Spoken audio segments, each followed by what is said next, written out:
अस्सलाम वालेकुम, मैं हूं नौशीन यूसुफ।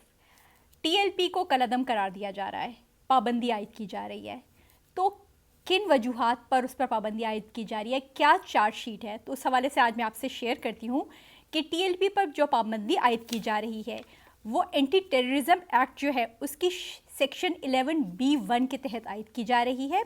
और जो वजूहात बयान की गई हैं टीएलपी के ख़िलाफ़, एक चार्जशीट बनाई गई है, उसमें है हेट स्पीच, नफ़रत अंगेज़ तकारीर। उन्होंने कहा है कि इसके नफ़रत अंगेज़ तकारीर में मुलव्वस है, फ़िरका वाराना इंतहा पसंदी में मुलव्वस है। टीएलपी जो है अक़लियतों के ख़िलाफ़ तशद्दुद में मुलव्वस है, जैसे कि आपको मालूम है श्रीलंका शहरी की हलाकत का भी मामला है। इस तरह के मामलात में अक़लियतों पर अटैक्स करते हैं।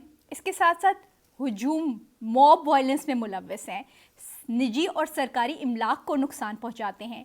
सबसे इम्पॉर्टेंटली टीएलपी पर जो वजूहात बयान की गई हैं पाबंदी की, उनमें एक ये है कि वो बैनुल अक़वामी ताल्लुकात ख़राब करने का बाइस बन रही है।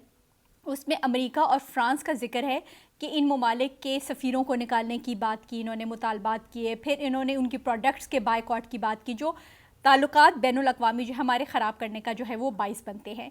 इसके साथ साथ वेपनाइजेशन में मुलव्वस है। और फिर मेंशन किया गया है कि टीएलपी ने जो सेक्टेरियनिज़म किया है, सेक्टेरियन वायलेंस में जो मुलव्वस हैं, उनमें शेखुपुरा और मियाँ वाली के वाक़यात कोट किए गए हैं, जिनमें फ़िरका वाराना तशद्दुद में जो है 70 अफराद ज़ख्मी हुए थे, 5 अफराद जो हैं वो जाँ बहक भी हो गए थे।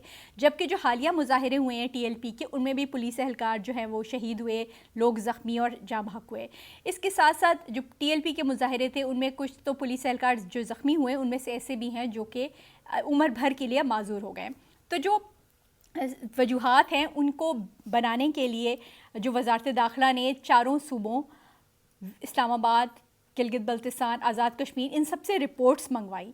उन्होंने पंजाब हुकूमत की जो रेफरेंस था उसके ऊपर रिपोर्ट्स मंगवाई दीगर सूबों से। और जो टीएलपी ने 12 सालों में उन इलाकों में, उन सूबों में, गिलगित बल्तिस्तान में, आज़ाद कश्मीर में वायलेंस की हैं, जो एहतजाज किए हैं, पुरतशद्दुद एहतजाज किए हैं, उनकी डिटेल्स ली गई। और फिर उन सब की रोशनी में टीएलपी पर पाबंदी की, उनको कलअदम करार देने की जो है वो सिफारिशात जो है वो मुरतब की हैं।